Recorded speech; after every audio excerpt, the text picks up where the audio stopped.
Okay, I think we are live. Good morning or good afternoon, depending where you are. I'm Andy Rotherham. I'm a senior partner and a co-founder of Bellwether. You can learn more about us on our website at bellwether.org. I am joined today by just a fantastic panel, and I appreciate everyone who's joining us in the audience, or if you're watching later. If you're here live, you'll be able to ask questions later. Please put those in the Q&A box, or you can put them in the chat, and we'll keep an eye on those.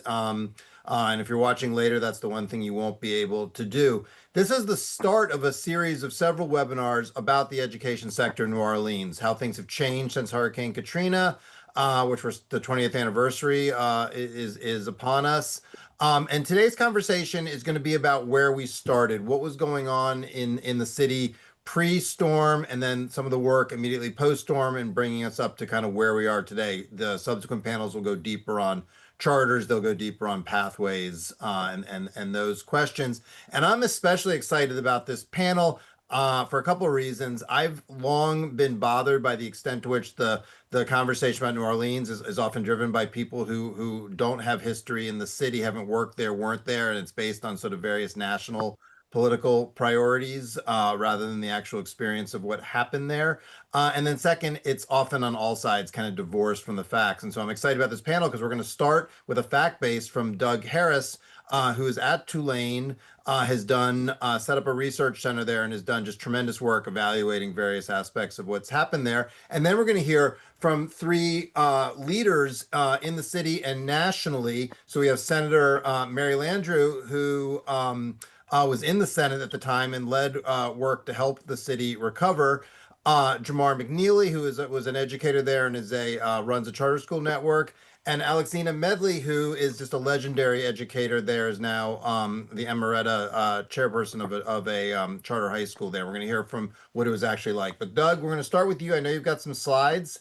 So help us establish a fact base on sort of then and now New Orleans education. Very good. Thanks, Andy. I really appreciate the opportunity. So it's obviously a big day and a big time in New Orleans. Looking back, partly what we're doing is looking back on Katrina itself and remembering all the things that happened, tragedy of the storm, and that triggered a lot of other changes, not just in the education system, but it shaped the lives of the city and shaped a lot of its institutions. But the schools were very much front and center of that. So let's shift into that and focus our attention on everything that changed. I think it's useful to start with just a little bit before Katrina in terms of where we are. It was widely seen as being a failing system when I first came down here, which was after the storm. I talked to people locally, even people who became critics of the reforms. I never heard anybody say the system was great. That nobody thought that the system was doing well, and you could see that certainly in test scores and the usual metrics. But the system was almost bankrupt. We had an emergency financial manager. We had many school board members and administrative staff put in prison for corruption. We had a few charter schools that opened. There was some movement to try to shift direction, but New Orleans was not seen as a reform district at that point. It was still languishing in lots of different ways. At the state level, a lot of the pieces, though, were in place for what became the changes, the really revolutionary changes in the city. One was that we had a strong accountability framework. Many southern states had moved more aggressively on accountability before No Child Left Behind. And remember that Katrina was coming just off the heels of No Child Left Behind. It was 4 years after. So there was a very strong accountability framework in the state that had long been established. Charter schools had already been part of the statewide framework. And least well known, the Recovery School District existed before Katrina. So this was not a recovery from the storm institution. This is a statewide institution that was designed to basically take over and turn around low-performing schools and then turn them back over to districts and to improve the system that way. So it was part of the accountability system in a sense. So all of that was in place. It's important to remember that in part because if you think about prior hurricanes, we'd had hurricanes before, but we'd not had hurricanes in this context where there was this accountability push and charter schools and alternative options. So there's a reason that in prior hurricanes didn't generate the kinds of change that these did. It was happening at this time was actually quite important. So next, I'm going to switch into the post-Katrina period. I'm going to break it into 3 parts: the immediate aftermath, the charterization, you might say, of the district, and then the last 8 or 9 years. So in that first phase, the state took over all but 13 schools, and again, less well known is that the district also, in many ways, went in the direction of reform. When I say the district here, I'm talking about the local district. That the district had fired all the teachers, ended the union contract, eliminated attendance zones. They also turned schools into charter schools. So it wasn't just that the state was coming in and changing things. The district was also changing things. Some of that was driven by the necessities of Katrina and trying to get schools open quickly and not having to be bound by attendance zones and so on. So it wasn't just a reform orientation, because I said it was not a reform-oriented district, but it was a lot of it just necessitated by the circumstances that Katrina put the city in. So then, as that got established, then there was the shift to charter schools, eventually making it to 100% charter. That was a very gradual process, though. The state was directly operating a lot of schools, and so was the local district for a time. Partly that was because they didn't want to just go look at outside national operators to come in. That KIPP is really the only one with a national presence that has a significant presence in New Orleans. So they were trying to do more homegrown charter schools. There was an incubation process and trying to develop charter school systems here and trying to have some of the educators who were already here from before Katrina to start their own charter school organizations. So that was a very gradual process to get to 100% charter. Problems arose, as you might imagine, in creating a system from scratch. Nobody had ever done this before. I'd say the 2 biggest ones were the enrollment system and trying to figure out how students would be assigned to schools. When I came here in 2012, there was a newspaper story every other day about the chaos of the enrollment system. If you're in a coffee shop, all you'd hear about rumblings of enrollment and the shift to what they called the One App at that time. So that was a problem. And school discipline was another one where the schools were handling discipline in very different ways, sometimes questionable ways, using it to shape their enrollments, and to some schools, by no means all of them, trying to avoid serving some of the more difficult students. So to fix that, they acted and responded to these problems as they arose. Basically, what happened was the 2 districts, now the state recovery school district and the local district, came in to centralize those and to basically take them over. So we have centralized enrollment system and a discipline system that does not allow students to be expelled unless they go through a formal process and have violated certain district-wide rules. And then those are just 2 examples, but there are other ways in which the 2 districts coordinated in this period to make the system work better, to make it more coherent for families, and then eventually recognizing that they were going to have to go into this third phase of bringing the districts together into one and reunifying the schools under the local district. So that's really the third phase, where in 2016 we had a state law passed that required by 2018 that all the schools would then go back under local control. This is something everybody knew was going to come eventually, and that for various reasons turned out to be the right timing for it. One of the things that's interesting about it is that the law explicitly limits what the district can do. In fact, if you read the legislation, it lists all the things the district may not do. It's all the things that districts typically do. So it's really an interesting read. They can't affect the curriculum. They don't control discipline policies, with the exceptions that I noted.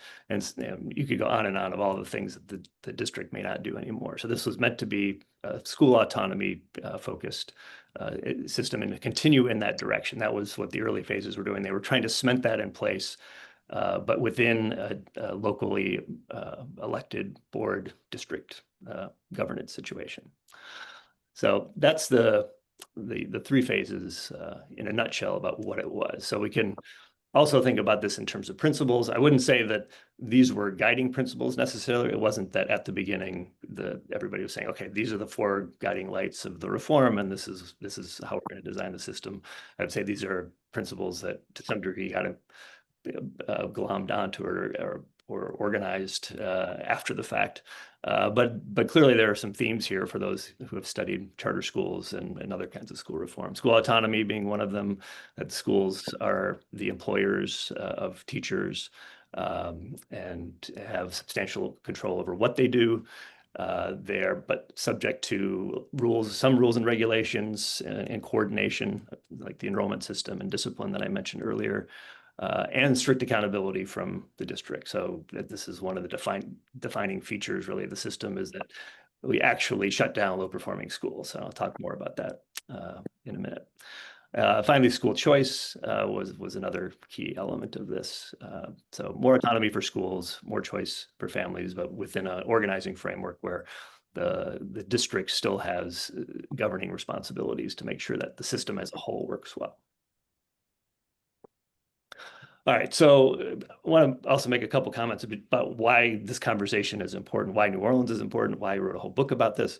I think the first reason goes back to my first slide, that Katrina was a tragedy and had a huge impact on the city, and the changes in the schools had a huge impact on the city. So the citizens and students of New Orleans deserve to know what happened. The second is that it's the first district ever to get rid of traditional public schools before. So I think we really need to learn from that beyond the borders of New Orleans. I think it offers lessons for national reform. I think it's useful to see something different, even if you don't want to follow what happened in New Orleans. And honestly, I wouldn't think that most districts even should follow what happened in New Orleans. It's still useful to see something different. I know it took me a while when I was here to just wrap my head around it because it was just so different from anything I'd ever seen before. The last reason is my transition into the next topic is that the reforms were very effective on typically measured outcomes. So let's take a look at the results.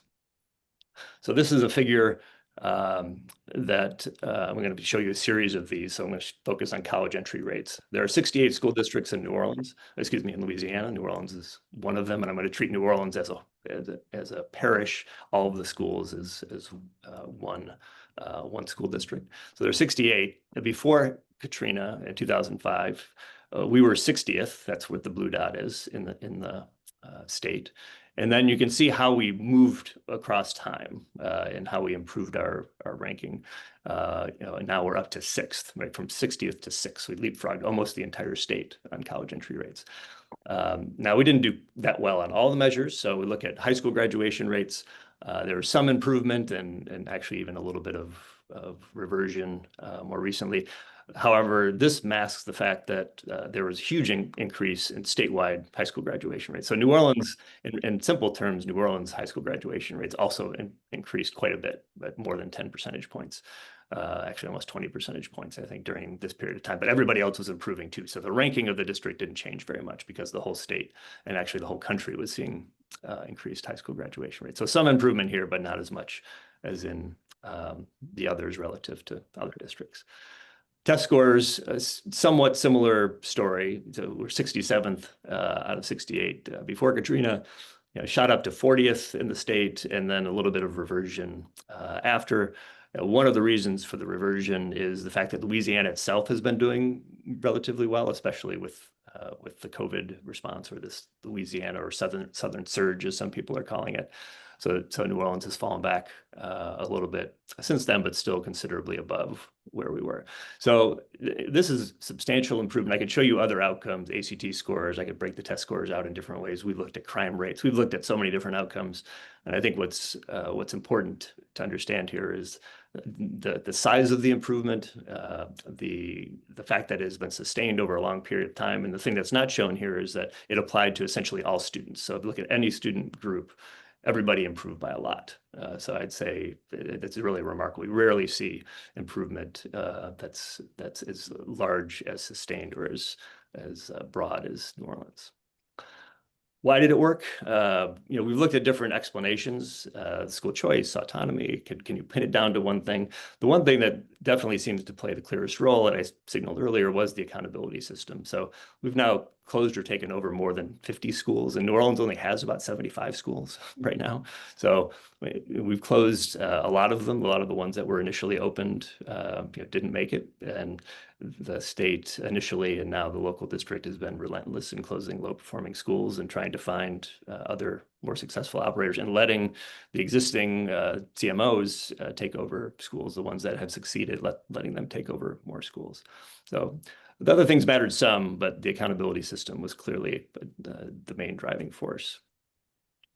There have been issues, certainly the process of putting the reforms in place, doing it in the midst of the hurricane recovery. There are trade-offs in these systems. So if you put a lot of focus on raising test scores and so on, you lose some things. So the arts is one thing that comes up a lot as something that's been a little bit sacrificed in the process. There are also, in some ways, difficulties in seeing how we go from here to being great. So some people say, well, we made it from an F to a C. You might say, as a school system, how do you get to an A? It's not actually obvious how you get to an A under this system, given the high rates of turnover of teachers and leaders that come with this. And we also went from being an exciting new idea that drew in a lot of people nationally to just being a regular district, and that took away, I think, some of the national interest too. So there are certainly issues here too. Finally, are there lessons here? And I'm not going to have time to get into what are the lessons for everybody else. A lot of people will say, well, it's so unusual what happened here and how it happened, and you can never do this anywhere else. I think that's a little misleading. I do think there are a lot of lessons here, especially for accountability. I think it's mainly true. The most important thing is that New Orleans is a really poor performing district to begin with, and so it was easier to make improvement here than in other places. But it wasn't obviously completely easy, because if it had been easy, we would have done this before Katrina and with a different kind of reform. So I am going to stop there and really look forward to hearing what the rest of the panel has to say. We've got a bunch of other resources here, 20th anniversary report, the book that I've mentioned, some national work on charter schools from the Reach Center that I also direct, and the live handbook of education policy research. There's a lot of other resources to work with here, but I'm going to stop and turn it over to everybody else. Thanks, Doug. And you also have an event coming up on the 23rd, if I'm not mistaken, which people can register for. I'd also quickly call attention to New Schools for New Orleans is having a series of virtual events. You'll hear from the leader of NSNO on one of our panels later, but I'd also commend their programming if this is something you're interested in. That was a great presentation. Two things that stood out with me. One, you talked about some of the lessons around centralization and so forth, and I think there's a lot of lessons at New Orleans for the charter world that have not yet been fully understood in terms of things that happened in the way charters were governed there, that you often hear people talk about, well, there's not a lot of evidence around this, and New Orleans does offer an evidence point. And I appreciate you just laying out sort of what's happened. I don't hear anyone say it was great before, but you do hear some debate about whether it's appreciably better now or not. And I think your data shows, despite a lot of challenges and a lot of ongoing challenges, there's been just a lot of improvement, and it's a real credit to the educators there, some of whom we're going to hear from in a moment. Senator Landrieu, I want to start with you. Three-term U.S. Senator, you've been a leader on a number of issues. I mean, everybody knows most notably in the energy sector, but you were an enormous leader on education reform prior to Katrina and after, but you had been doing a lot of work on education. But then in 2005, Katrina happened. So you were serving in the Senate. Talk about sort of the immediate aftermath, the federal response, what you were doing, and what worked and what didn't work. Well, Andy, thanks a million for including me in this. And it is so wonderful to see everybody and so many folks that I've worked with over so many years to help bring this really extraordinary improvement to educational opportunities for the children and children of New Orleans and their families, but also all of us on this call from New Orleans. Our webinar have worked to help improve education outcomes for kids all over the country and all over Louisiana. Number two, I want to really thank Doug Harris and a shout out to Scott Cowan, who was a former president of Tulane, to establish the institute that allows us to have independent, verifiable data that's not only helpful to us as we continue to build what hopefully could be the greatest urban school system in America, which is the goal of some of us that started this over 25 years ago. What do I mean by greatest? The system that proves that poor children can learn, the system that proves that all kids should have an opportunity, the system that proves that excellence should be the goal and not to give up on any kid in any neighborhood, in any family. This is not easy, and anybody that tells you is lying. Number three, Andy, the work that we started way before Katrina. And that's one thing I really want to emphasize. Doug hit it, but it's important to know that the state of Louisiana started undertaking, how do we lift? We have more poor children in Louisiana than almost any state in the union. Mississippi, West Virginia, that's kind of our cohort. New Mexico, we have the poorest kids, the hardest to educate because they just don't have a lot of, opportunity, et cetera, from family, et cetera. So we have a really big job. This is not Connecticut. This is not rich school districts around the country. We really have challenged. So number one, this effort, and it actually started, I know nobody gives him any credit, but I want to, with the African-American chair of the House Energy Committee back in the 1970s and 80s, Alphonse Jackson, because I was a legislator back in the 1980s, and Alphonse Jackson from Shreveport, who's deceased, was an educator himself. And he just said, this cannot stand, having our kids fail in our public school system. And then poor families can't afford to exit it to Catholic schools or independent schools. Won't go all the way back there. But what Doug says is most important for this.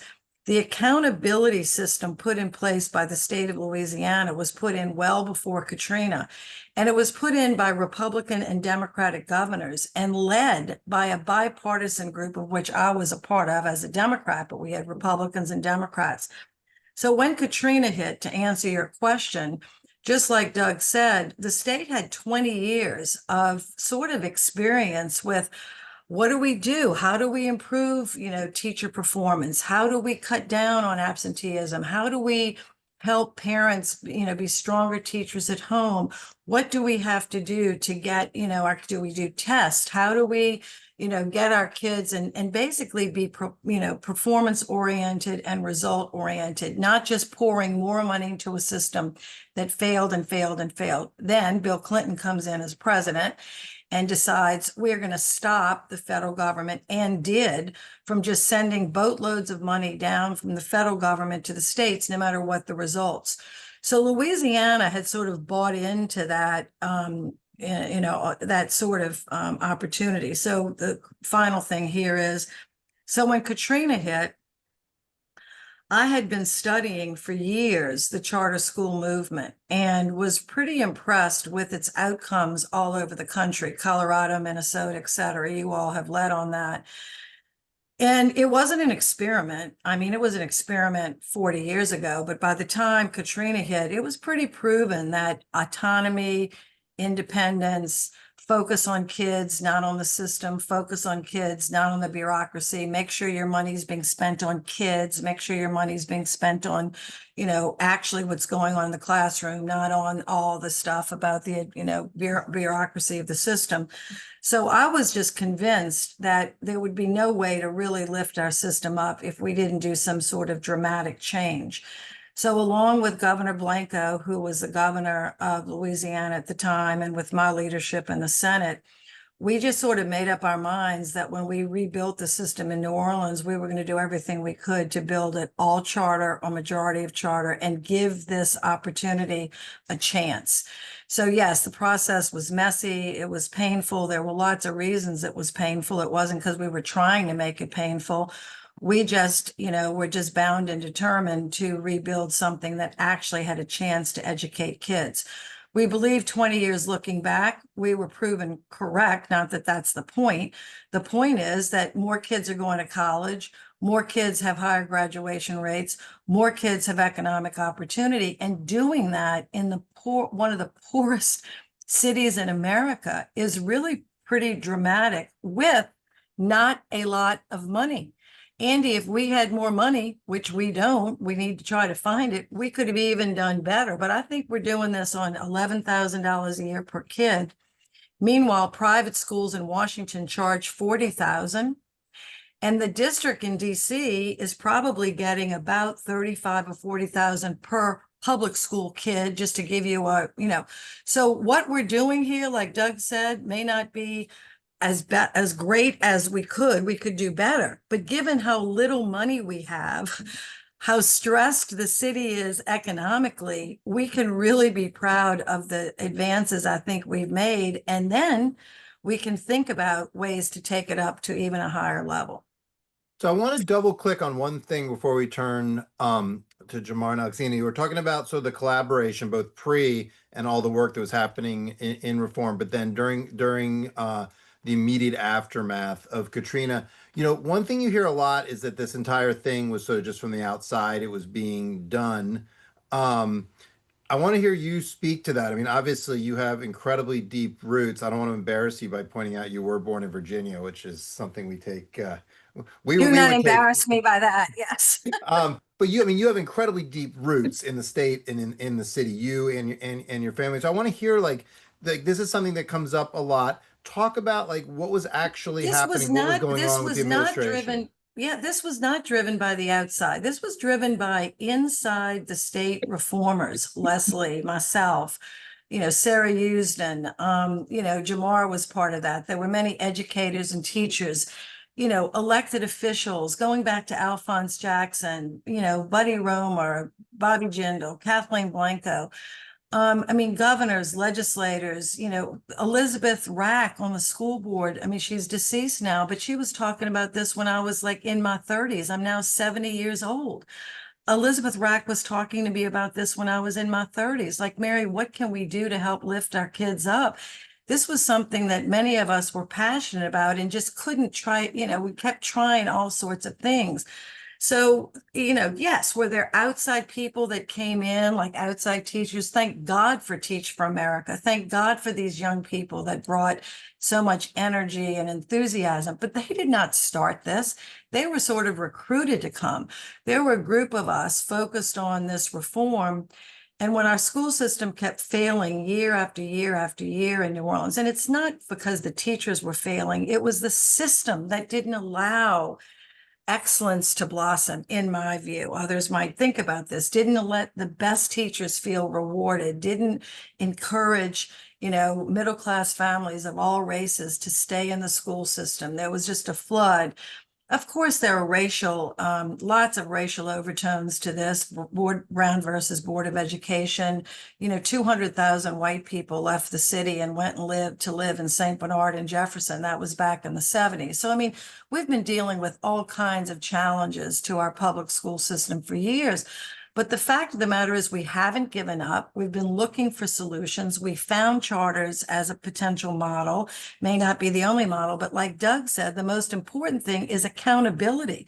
Whether you're running a traditional public school, which is district run and very bureaucratic, and this is what you do, or whether you're running a charter model, which is more freedom, more flexibility, more freedom for the principals, both need to be held accountable. This isn't about one, so the accountability system, and if you fail, then you either find out why, fire the teacher, get a new one, fire the principal, get a new one, or try to find more money for the children that need that extra support. And so many of them do this, social wraparound services and help for the families and tutoring after school and blah, blah, blah, blah, blah.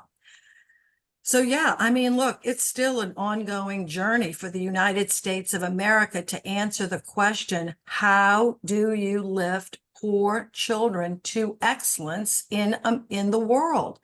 And it's easy to do it for wealthy kids. It's done all the time.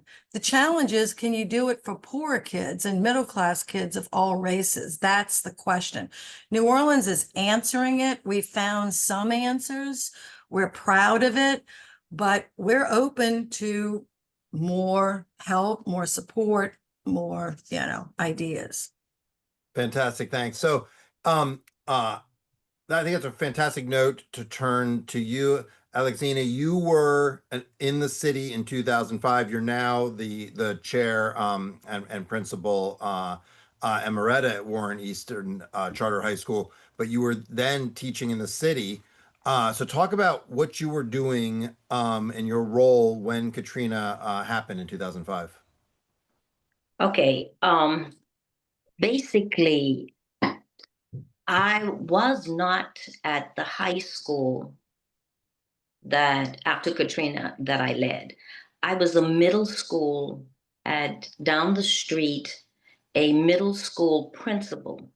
The high school teachers and kids never thought I left the high school, but I was actually the principal for 3 years at a middle school right before Katrina. My middle school was taken over by the RSD. We were just a fraction lower on the takeover bar. So basically, we were taken over. Before Katrina, we had a lot of issues, and we were not as, we didn't have the support or the immediate support that we needed that we got after Katrina. So after Katrina, when Katrina happened, I was evacuating. The high school teachers and staff kept calling me to ask me what to do because nobody ever thought that I left the high school. So like the Friday before before Katrina, the football coach asked me, what do we do? And I said, take those kids, send them home. They have no way of getting out of this city other than public transportation. You send those kids home so they can be with their parents, their families, and get out. You and I can be the last minute, but they can't. Get them home. So at the high school where I was, and I'll name it, Warren Easton, they went home that Friday night to be with their parents. A lot of those kids went home with their band uniforms, their football uniforms, their cheerleading uniforms. And believe it or not, when we returned, those parents who had those uniforms cleaned them up and returned them to the school to be used if possible. Now, when Katrina, like I said, when it happened, I was out of the city. In that November, there were a lot of rumors that we were not going to be opened. We were the oldest public high school in the state. We were on the main street, Canal Street, and we were not slated to come back. So a group of 50, 60, and some 70, early 70 graduates, alums, decided, not my school. We need to do something to help it come back. So they reached out to me in November and asked, can you help us? If we do this together, can you lead the school? Which I agreed to. So from November to April,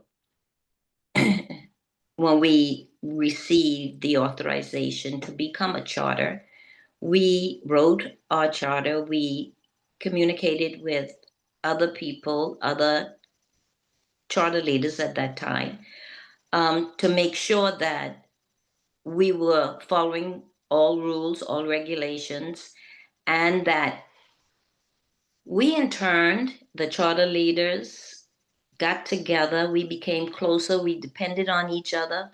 We know we had one mission.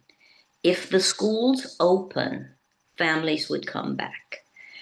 And we needed the city to come back.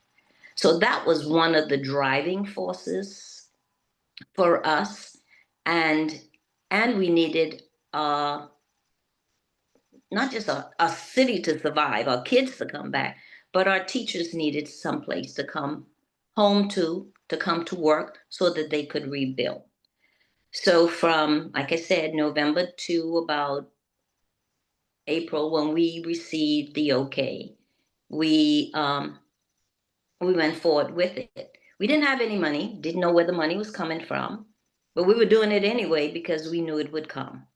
We wrote every grant, we applied for every grant there was. Anywhere that whatever we could get, we did. We applied for a loan, a bank loan. Didn't know what we would use for collateral, but we were going to do it.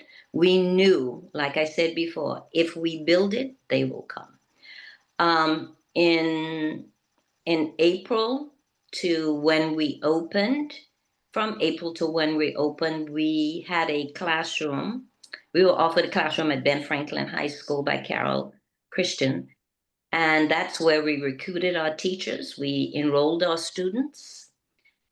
And because, change order after change order, which is typical in government and even in schools, our opening date kept being pushed back. So we wrote the Laura Bush Library Grant, and I think it was July, they were looking for a place for President Bush to give his first anniversary speech. So they came down, they interviewed us from uptown, I was midtown, and a school in Mississippi. We were not allowed to go into the building, but we went in, but we were given access to a back door into the library. And I explained to the committee at that time that our school was the oldest public high school. And we had an auditorium that looked like it was the oldest public high school.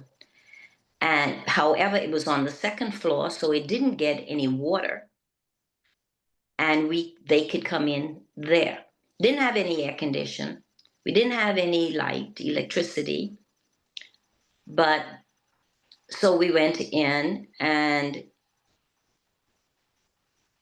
President Bush gave his first anniversary speech, and Mary was there from our auditorium. Now, in order to do that, we still didn't have the keys. We got the keys for the building, and this is, bureaucracy. We got the keys for the building the week before President Bush came. We were not allowed and I was allowed into the building and a few. And Laura Bush left the air conditioning, and air conditioning was piped in. She left it and paid for it, I understood, from her pocket, to stay in the auditorium, the common area to the library, and the library, so that we could work from the school. A week later, September the 7th, we opened. We were supposed to open with 500 kids. We ended up with 700. We didn't turn away anybody who needed a spot. Everybody that walked in the door, we took. We made sure that we had resources to send a bus to what is called the 9th Ward, which had the most water. We were the only school that sent a bus to the 9th Ward to pick up the kids. We fed them breakfast, lunch, dinner. We were open 6 days a week, and we had a full house 6 days a week.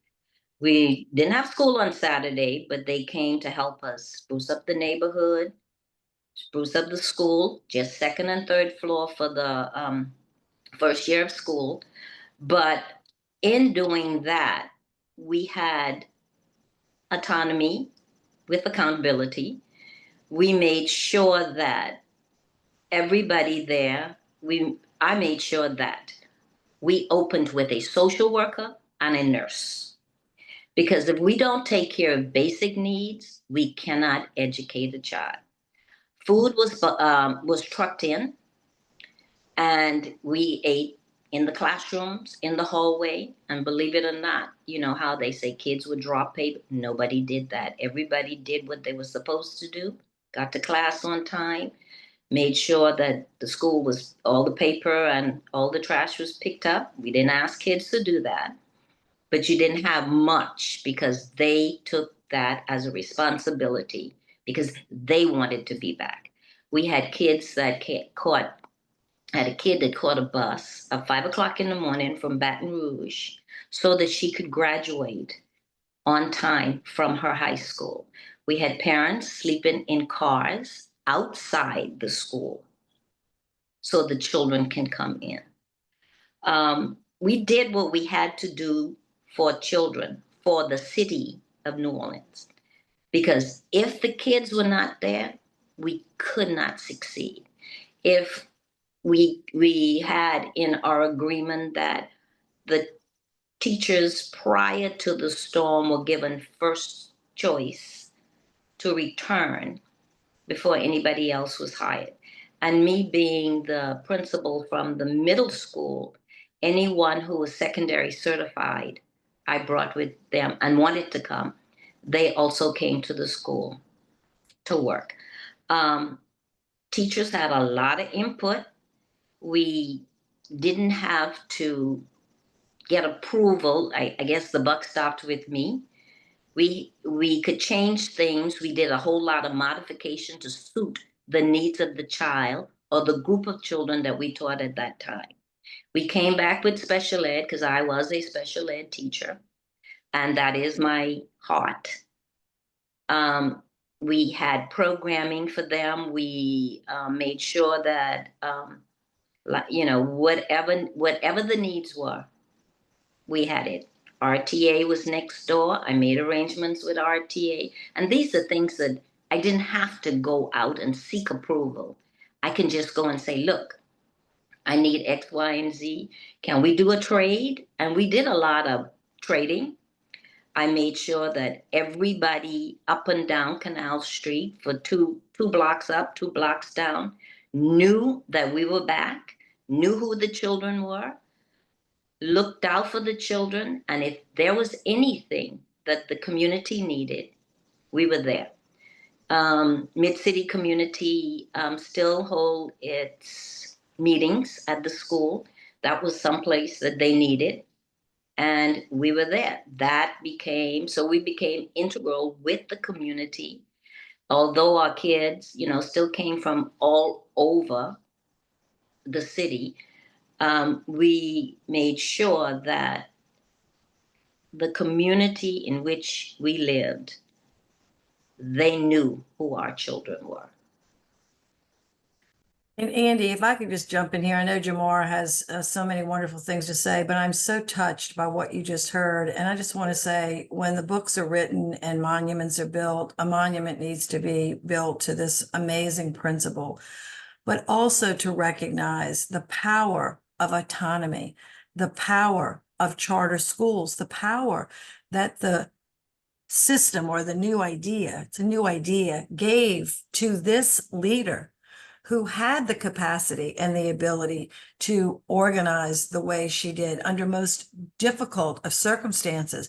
But there was no bureaucracy holding her down. There were challenges like no electricity, not enough food, not enough money, all that, a building that wasn't really, ready. So to see the power and the other interesting thing about Warren Eastern is the alums were predominantly older white men because it was it was a male school when it was original. Right. And most of these alums were, what I would sort of think as, more to right of center, some Republican, conservative. And the school really was built for African-American students and all students, but predominantly by then Warren Eastern had been African-American. So it was a beautiful coming together of the community led by some extraordinary leaders. And then President Bush took a special interest in Laura Bush, and they should get great credit, and Sandra Bullock. We had philanthropists that stepped up, very famous people, and said, we believe that all kids should learn to have an opportunity. One more thing, and then Jamar. Meanwhile, what maybe all of you don't realize is while all this was going on, parents sleeping in cars, blah, blah, blah, everything going on, I was fighting in Washington with FEMA, who wouldn't give us any money to rebuild any schools, not just Warren Eastern. They kept fighting us over every single dime. arguing, what do we owe you? Till finally, and I don't know when this date was, Doug, but you'll have to go back. I had to pass a new law to tell FEMA to give us $1.6 billion and be quiet and let us rebuild the schools we needed to rebuild in New Orleans. And a lot of that money ended up getting to Warren Easton. I don't know exactly when, but what was going on is that FEMA just wouldn't give us any money. The state didn't have a huge amount of money. The city was bankrupt. I mean, the city was completely bankrupt. It was basically closed down. And so the city couldn't be much of a help. So go ahead with Jamar, because he's Yeah, got but some great just say stuff. one more thing. We did not, the money didn't come in probably until September because we couldn't make the first teacher payroll. Yeah, And they were fine. They still came to work. they So, still but came to work. I mean, we yeah, did make the second payroll, the money came in. yeah. Okay, yeah, that was just an, I've heard aspects of that story both from you, Alexina, and then from your many fans in the city. But that was that. I mean, the only thing I would add, just for people who aren't maybe familiar, so your school is more in the center of the city on Canal Street as you move away from the river, the touristy part on the edge of Canal Street. I think most people think of Canal Street, the touristy part on the edge of the quarter and so forth. You're further down Canal in the middle of the city, away from the river. So that's the only thing I would add, just to help orient people who might not be familiar. Yeah, we're 30 blocks from the river. Okay, 30. I was trying to do the math in my head. 30 blocks. Okay.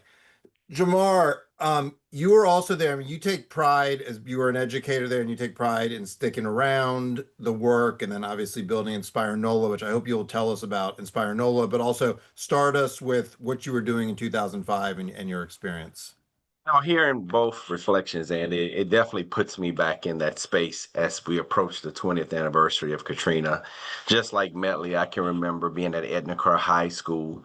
I was a math teacher at the time, as well as I was coaching football at the time on my journey to becoming an administrator. And I can remember on that Saturday, we were getting ready to play a high school football jamboree. And we had our students in uniform. We had our students at the school energized, ready to actually partake in this competitive game. And I can remember hearing on the news mandatory evacuation. We called a meeting with our players. We called a meeting with the coaches to just talk about what that meant, what we had to do. Students were in uniform. Students had buses at the school, but mandatory evacuation. I can remember even the game getting closed or postponed. And it just shows you how life is. And that was probably one of the last time I actually saw some of those players return to the school who did not have the opportunity to return based on their homes being damaged and their homes being lost based on Katrina. And I think just like Medley, Ms. Medley talked about and Senator Landrieu, I think we've been not only dealing with a lot of remembrance since we approached the 20th anniversary, but coming back roughly 8 months later after Katrina, the social emotional trauma that our students and our staff went through was a lot. Before we got to education, where individuals was definitely inspired to come back and teach, inspired to be back in the city to rebuild New Orleans, just the emotional toll when we talk about Katrina, the emotional toll when we look at the aftermath and we look at where we are now has been a lot. And I think it's important to just mention that aspect that it's something that us as citizens will never forget. It's something us who lived through it think about it every single August, especially when you get a look at August 29th and the remembrance of Katrina actually take place. That shows the resiliency of our people. It shows how a community that can build together can accomplish some great things, especially around education. So I came back to New Orleans with the spirit to just give back to the students that were here before, the community that was here before, that I just wanted to work back in my school to just do some great work, to show a familiar face. So that year was definitely a testament to the resiliency, as I stated before, to those individuals who returned, but the willingness to rebrand the educational system in New Orleans to show what could possibly happen in this new world called charter and autonomy. I can tell you and speak frank, I did not know exactly what a charter was before. We had no knowledge of charter versus public, the district, or how it all was intertwined. For many of the individuals who are working in schools, we just wanted to get back to actually work with those students. But when we started to see the change, and when we started to see the difference, and when we started to see the autonomy that was there, it really brought a sense of pride to us. We were able to bring curriculum in that was closer to what the students need. We have a sense of inspirational programming that we can do some new creative things, but we still saw promising growth at an extreme fast measure. We were able to have statistical results that even we have now that I never thought we would have in a traditional district, where we were mandated to follow the curriculum, mandated to follow the program that we had before. And I think that's a very important point to talk about the growth on what we were allowed to do with the newfound autonomy that we had. I saw school leaders and I saw teachers talking more collaboration and communication on what our students truly need from an emotional standpoint, a curriculum standpoint, and a reward standpoint as well. So from there, working at Edna Carr High School and now just charter schools, me and a co-founder, we had the opportunity around 8 years later to start our own New Orleans organization called Inspire NOLA. It was two high-performance schools that combined to start a charter network to give a new, renewed sense of what education could be in our city. And just imagine, we had the opportunity to do fresh starts where we can do a grade at a time, but we decided to take the best practices and do turnaround work. And now I'm happy to see, after many years later, Inspire NOLA is the highest performing organization in New Orleans. We're the highest parent demand. All of our schools are performing exceptionally well, not only academically, but also in our community. And we continue to do some great work. So it's a pleasure to be a part of this panel as we reflect on 20 years later after Katrina, just where we are in education. I think our data points are speaking for continued promise around growth and academic outcomes that I never thought can happen in an urban city like New Orleans, especially being an educator before. We had a lot of things that were wrong, but we had the spirit of fight, where our individuals who were working in the school wanted to do the great things, but we just didn't have the measures in place to do the great things that we hope for. But now, based on the autonomy that was mentioned earlier, based on creativity and innovation, we're now seeing rapid growth in our schools that, once again, are at a record pace. Yeah, and I mean, one thing that comes through in that, and it ties back to what we heard earlier, is just the intense pride that people have. I'm always struck, like we're here at the start, people bring back uniforms and so forth. I'm always Right. struck by that. I think like people have this perception of Carnival and Mardi Gras, certain aspects of it. They don't really, I think one of the coolest aspects is the bands, the high school bands that what's amazing about them, if you live someplace else, these are bands that would be like legendary, anywhere else. They're so good. And in New Orleans, there's just like lots of them around and in the parades, and just that deep sort of pride people take in the schools and in the education, and that continues. What would you all do differently? We've got some questions in the chat I'm gonna get to, but first, like based on the experience, 20 years, what we know now, what would you do differently if you had it to do over again? What are some lessons you've learned? And that's for all three of you. Hmm. Do y'all want to go, or you want me to jump in? Miss Medley, you want to say anything? I'll jump in. I mean, I look back on it, Andy, and there were, in any opportunity like this, there, not mistakes, but just oversight. You're just under such pressure. Everybody was under such pressure and stress, and there was no rule book to follow. There was no textbook to follow. No city had ever been destroyed like this. And I just want to make this perfectly clear. No city in America has ever been destroyed like this in a storm. So we need grace. 70% of the homes in New Orleans on the east bank of the city, which is the largest section of the city, were completely destroyed. 70%. Never happened to Houston, never happened to Atlanta, did not happen in New York. So like Jamar said, we were rebuilding a school system that had been failing to start with in the midst of the most difficult challenges and circumstances, amidst all kinds of big questions, like where in the heck was the money going to come to rebuild? Most of the parents had lost their jobs. Almost everybody had lost their church. There were no nonprofit organizations that hadn't been violently impacted, like, oh, we'll go down the street and ask the volunteers, groups. Well, those were impacted. So there were a lot of things we could have done better, but I've decided by thinking about that, I'm just going to give myself grace and ask everybody to please just know that at the top leadership of this state, at least for myself and Kathleen Blanco, I was a senior senator, she was the governor. All we just wanted to do was try to do the best we could to rebuild a school system that honored the work of great educators, and to say not every educator was great. There were a lot of educators that didn't really care, that didn't do their job, and maybe they're gone, and good riddance. But for those educators that wanted to stay and work, we were trying to help build a path for them and for every family that wanted to come back. So yeah, I probably could have done some things differently. I'd have to go back and look, but getting that money from the federal government, $1.6 billion, never been done before. I'm not sure it's been done since.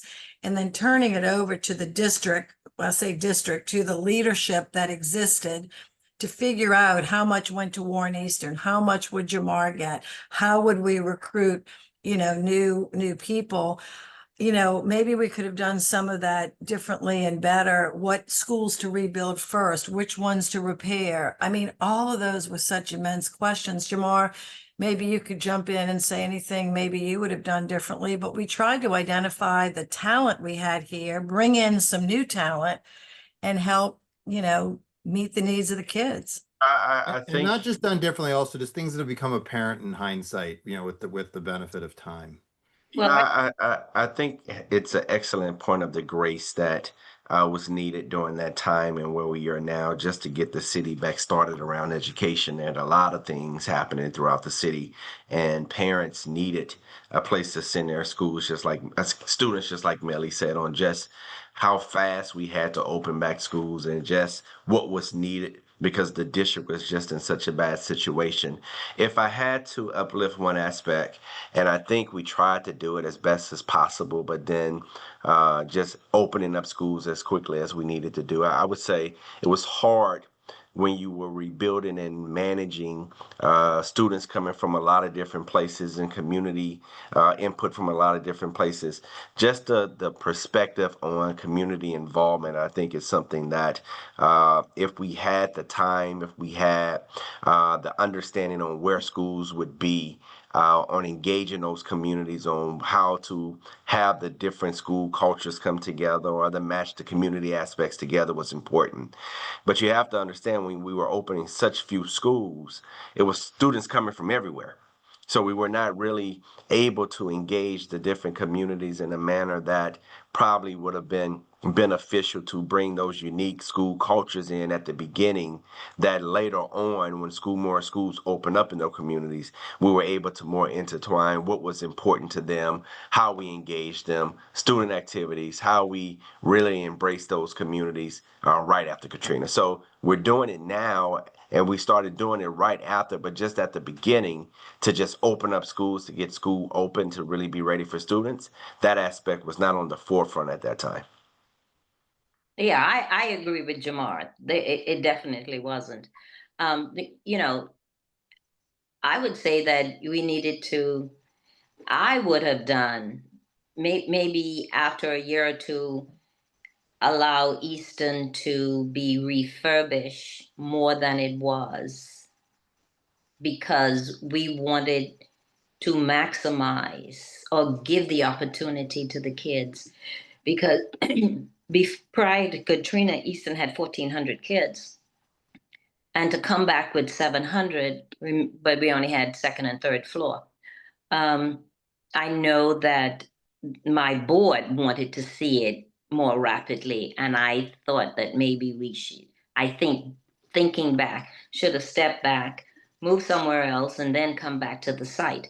But we would have lost a lot of the momentum that we had, and the engagement that we had. So basically, going forward, to say a lot of things that we did in the time we did it. I don't think there was too much difference that I would have done, other than, like Jamar says, bring the community together so that we can know what to do in which area. Now, we were talking to each other, and that was something that we we were having different types of conversations with school leaders that we never ever had before. But Andy, just to that put was this, yeah, but Ms. Medley, just to put this in perspective for everybody, and Jamar is right. And when I look back, we could have like involved the community more, but let me explain about this. How you involve a community is if people have cell phones. We didn't even have cell service. Number two, how do you involve the community with the internet? People weren't on the internet like they are now. How do you involve the community? Have community meetings where people leave their houses and come to a meeting? We had no houses. I was We thinking the had same no thing. community centers. So I realize that everybody, now looks and says, well, we felt out of it. We didn't feel included. Yes, I understand that. We couldn't reach you. You didn't have a cell phone. We couldn't reach you. You didn't have a house for us to knock on your door. People cannot understand the level of destruction in the city. And it wasn't just the Ninth Ward. It was Lakeview. There were areas in Mid-City that were ruined. There were parts of Metairie that were destroyed. St. Bernard which is not our city, but it's right next to us, Right. was completely destroyed. Right. And so when people say, well, we should have had the community more involved, yes, but there's not that there wasn't a community. There was no easy way to ask people, what do you want to do? And so lots of people's feelings got hurt. It's not the way a city normally or a democracy would normally work, but we weren't in a normal situation. Correct. Now, of course, it is important as we build what the next phase, which is taking us from sea level. How do we get to an A level? Absolutely. Now we have internet. Now we have lights. Now most people have houses. Not everybody, but most people 20 years later have a house. Most people are back at work. Now, Jamar and, Ms. Medley, we could go to everybody and say, okay, what do we do? Well, So I'm that's one of excited. the reasons why I opened the school to Mid-City Community Yeah. Association, because there was nowhere else to go. Not that So there it's was also nowhere. important. He probably could have gone to a church, but I figured, hey, the school is the center. Come here. I was thinking the same thing, St. Landrieu as well as Medley. Just thinking, and I think that's important that why we should have the grace. There were displaced communities where there was no place to go. And when I think about this as well, educators during the same time were trying to rebuild them homes and secure housing as well.